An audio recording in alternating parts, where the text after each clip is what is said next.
నమస్కారం అండి. నా పేరు పల్లవి. నేను జెడ్పీహెచ్ఎస్ దమ్మనంపేట నుండి మిమ్మల్ని కొన్ని క్వశ్చన్స్ వ్యవసాయం గురించి కొన్ని ప్రశ్నలు అడగడానికి వచ్చాను. మీ పేరు? గంగాధర్. మీ వైఫ్ ఏం చేస్తుంది? వ్యవసాయం. మీ ఫ్యామిలీ బ్యాక్గ్రౌండ్ ఏమైనా ఉంటే చెప్పండి. ఫ్యామిలీ బ్యాక్గ్రౌండ్ ఏంటి? ఇద్దరు కొడుకులు, ఒక బిడ్డ. పైన దుబాయ్ పోతాడు, పైన వ్యవసాయంకు నాకు సహాయపడతాడు.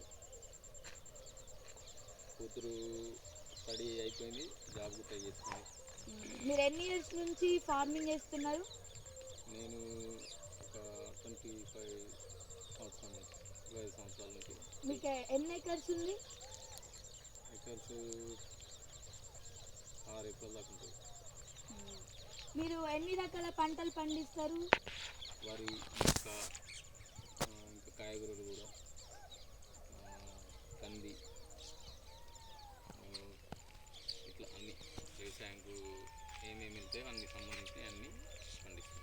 మీరు ఇంకా ఈ పంటలన్నీ పండిస్తున్నారు కదా, ఆ పంటలు పండిస్తే చెత్త వస్తుంది కదా అందులో. ఇప్పుడు ఒకవేళ మీరు మక్కకి ఏమైనా మందు కొట్టిల్లనుకో, దాని నుంచి డబ్బాలు వస్తాయి. ఆ డబ్బాలు కానీ ఇప్పుడు పొలంకి మందు చల్లుతారు, దాని నుంచి కవర్లు సంచులు వస్తాయి కదా, యూరియా సంచులు. ఆ సంచులను మీరు ఏం చేస్తారో చెప్పండి. ఆ సంచులు యూరియా కానీ అడుగు మందు కానీ సంచులు వస్తే అవిటను ఇట్లా బార్దన్ బనాయించి వడ్లకు వాడుతుంది. ఆ డబ్బాలు ఏమైనా వేస్తారా? వంత ఆ డబ్బాలను వ్యవసాయంలో భూమిలో కానీ అక్కడిక్కడైతే ప్రమాదం అని చెప్పనని అవిటను చిత్తగుంలో పడుతుంది. మీరు ఇప్పుడు మీ వైఫ్ వ్యవసాయం చేస్తుందని చెప్తున్నారు కదా, ఇంకా బీడీలు చేస్తారా మీ వైఫ్? ఇప్పుడు ఆ బీడీల నుంచి వచ్చే చేస్తుంటారు కదా ఆకు, అది కానీ మీకు ఏమైనా బర్రెలు ఉన్నాయా? ఆ బర్రెల నుంచి వచ్చే చెత్త పెండ ఉంటాయి కదా, ఆ గడ్డేస్తారు కదా, ఆ గడ్డి ఆ వేస్ట్ అంతా మీరు ఏం చేస్తారు? పొలాలకు యూజ్ చేస్తాం, పెరట్లకు పొలాలకు యూజ్ చేస్తాం. అంటే మీరు దానికంటే పొలాల వాడక ముందు ఆ చెత్తనంతా ఎక్కడ వేస్తారు? ఆ ప్రాసెస్ చెప్పండి. ఇంటికాడ మరలు ఉంటాయి కాబట్టి ఇంటికాడ తీసి ఒక బొంద లెక్క వేసి దాంట్లో వేసి జమ అయిన తర్వాత ఒక సంవత్సరం తర్వాత మళ్ళీ చెత్తను తీసుకొచ్చి పొలాలు కానీ పెరట్లో కానీ వేస్తాం. మీరు ఆర్టిఫిషియల్ ఫర్టిలైజర్స్ వాడతారా? మీరే తయారు చేసుకున్న ఫర్టిలైజర్స్ వాడతారా? లేదు, ఆర్టీసీ ఫర్టిలైజర్ నుంచి తెచ్చుకుంటాం. మీరు మరి ఓన్లీ ఆర్టిఫిషియల్కే ఎందుకు అంత ప్రియారిటీ ఇస్తున్నారు? ఎందుకు దానికే ఎక్కువ అవే తీసుకుంటున్నారు? అవి తీసుకుంటానంటే మనము వ్యవసాయంకు సంబంధించింది ఏదైనా పురుగు కానీ దానికి మొక్కకు కానీ పొలంకు కానీ మనం తయారు చేసుకునే వస్తువులు మనకు దొరికాయి కాబట్టి అగ్రికల్చర్ నుంచి మందుల షాప్ నుంచి తీసుకొచ్చుకొని యూజ్ చేస్తాం. మీరు న్యాచురల్ ఫర్టిలైజర్స్ కాకుండా ఆర్టిఫిషియల్ ఫర్టిలైజర్స్ ఎందుకు వాడుతున్నారు? ఆర్టిఫిషియల్ ఫర్టిలైజర్ అంటే పంట దిగుబడి కోసము, పంట ఎక్కువ వచ్చడానికి కోసము, ఇత్తు గింజ అన్నది బలం కోసము, మనకు వజన వచ్చడానికి కోసము అది తీసుకొచ్చుకొని వాడతాము.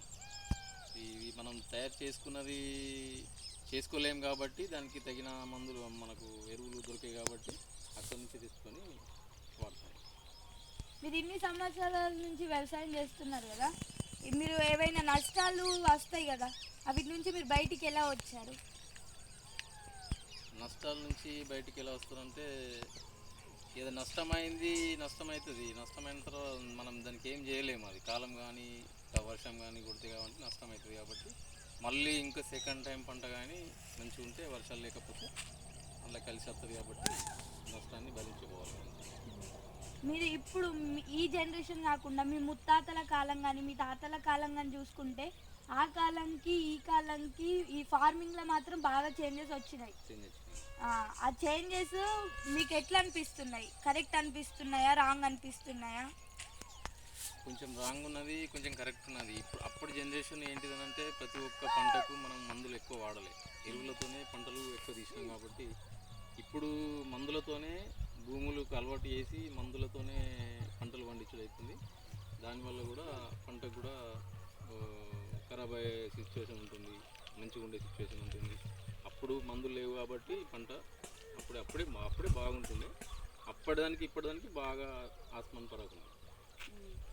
ఇప్పుడు మీకు టెక్నాలజీ వచ్చింది కదా, కరెంట్ కానీ వాటర్ కానీ ఫెసిలిటీ మీకు బాగానే ఉందా? బాగానే ఉన్నాయి. ఇంత టెక్నాలజీ వచ్చింది కదా, ఇంకా ఏమైనా టెక్నాలజీ రావాలని అనుకుంటున్నారా మీరు? ఇంకా టెక్నాలజీ రావాలని చెప్పి అనుకుంటే ఈ చిలుకలు కానీ ఈ మొక్క పెరడి ఖరాబ్ చేసుడు కానీ ఈ పొలాలు ఖరాబ్ చేసుడు కానీ దానికి సంబంధించింది ఇది ఇంకేనా కొత్తగా ఏదైనా తెలితే మంచిగా ఉండు. అది మేము సృష్టించడా లేకపోతే ఇంకా వేరే వాళ్ళన్నా సృష్టించగలిగితే దానికి ఇంకా బాగా మంచిగా ఉంటుండే. ఇప్పుడు ఇంటికాడ పిల్లలు కానీ తల్లిదండ్రులు కానీ ఇప్పుడు సాధన వాళ్ళు ఉంటారు, వాళ్ళని ఇచ్చిపెట్టాను కానీ ఇక్కడ పెద్ద కంపల్సరీ చిలుకలకు కావాలి ఉండవలసి వస్తుంది. దాని టెక్నాలజీ దానికి ఏదన్నా చిలుకలకు సంబంధించింది అవి పంటను ఖరాబ్ చేయకుండా ఏదైనా టెక్నాలజీ వస్తే బాగా మంచిది అని ఆలోచన. మీరు ఇప్పుడు పంట వేయడానికి హైబ్రిడ్ విత్తనాలు వాడతారా లేకుంటే లోకల్ విత్తనాలే వాడతారా? లేదు, హైబ్రిడ్ వాడతాం. హైబ్రిడ్ ఎందుకు వాడతారు మీరు? హైబ్రిడ్ ఎందుకు వాడతామని చెప్పంటే దానికి పంట దిగుబడి ఎక్కువ వస్తుంది కాబట్టి దాన్ని మళ్ళీ కొంచెము ఫ్రెష్ చేసి దానికి ఖరాబ్ కాకుండా దానికి పౌడర్ కలుపుతారు, అది ఇది చేస్తారు. మనం చేయలేని స్థితి అన్నట్టు వాళ్ళు చేస్తారు కాబట్టి దాన్ని హైబ్రిడే వాడతాం ఎక్కువ. మీకు గవర్నమెంట్ ఇంకా పంటలు చేస్తున్నందుకు ఏమైనా హెల్ప్ చేస్తుందా? గవర్నమెంట్ చేస్తుంది, ఎందుకు చేస్తుంది. మనం పంటను తీసుకుపోయి కళ్ళలో పోసిన తర్వాత వాళ్ళే చూసుకొని వాళ్ళే చేసుకుంటూ అన్ని అనుకూలమైనట్టు గవర్నమెంట్ మంచిగానే సాయం చేస్తుంది. మీరు ఇప్పుడు పంట వేసిన తర్వాత కొన్ని నెలలకు సంవత్సరాలకు పంట వస్తుంది కదా, ఆ పంటనంతా ఎక్కడ అమ్ముతారో ఎట్లా అమ్ముతారో చెప్తారా? గవర్నమెంట్ మనం అది ఒక స్థలం చూపిస్తుంది, ఆ స్థలాలు తీసుకుపోయి మన పంట మనకు టైం వచ్చిన తర్వాత పంట తీసుకుపోయి ఆ స్థలంలో పోతే గవర్నమెంటే చూసి ఓకే అని చెప్పానని గవర్నమెంట్కి ఉంటుంది.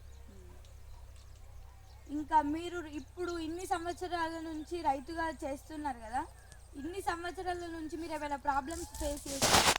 ప్రాబ్లమ్స్ ఫేస్ చేసినాము, మస్తు చేసి ఈ స్థితికి వచ్చినాము. ప్రాబ్లమ్స్ అన్నీ ఉండే కానీ పంట మనము తీసుకుపోయి కళ్ళలో పోసుకొని గవర్నమెంట్ ఉంటుంది కాబట్టి దాన్ని బట్టి కూడా కొంచెం ప్రాబ్లంలోకి వెళ్ళి బయటపడుతుంది. మీరు ఇప్పుడు ఈ పంటకి మీరు ఇంత కష్టపడి పంట చేస్తున్నారు కదా, ఆ పంటకి దిగుబడి గవర్నమెంట్ సరిగ్గా పెడుతుందా లేకుంటే తక్కువ మొత్తంలో తీసుకుంటుందా? పెడుతుంది, గవర్నమెంట్ పెడుతుంది. దానికి తగినట్టు వడ్లకు కానీ మొక్కలకు కానీ పసుపు కానీ తగినట్టు రేట్లు పెడుతుంది. రైతుకి ఏం కష్టం లేకుండా కూడా చేస్తుంది గవర్నమెంట్. మీరు ఇన్ని సంవత్సరాల నుంచి రైతుగా మీకు ఎన్ని కష్టాలు అనుభవిస్తున్నారో మీకు అవన్నీ తెలుసు. మీరు అవన్నీ తెలిసి ఈ సిచ్యువేషన్లో ఉన్నారని చెప్పారు కదా, ఇంకా మీరు ఇంకేమైనా సజెషన్స్ ఇంకా వేరే రైతులకు ఇవ్వాలని అనుకుంటున్నారా?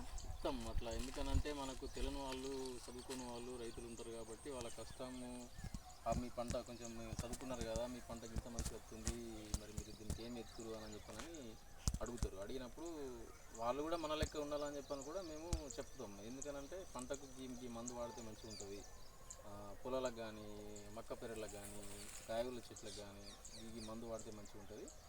ఇట్లా మీకు తెలియకపోతే మా దగ్గరికి రానిలే, మేము మందుల షాప్కి తీసుకుపోయి ఈ మందులు వాడితే మంచిగా ఉంటుందని చెప్పానని తీసుకుపోయి చెప్పగలిగే ఛాన్స్ కూడా మేము తీసుకుంటున్నాం.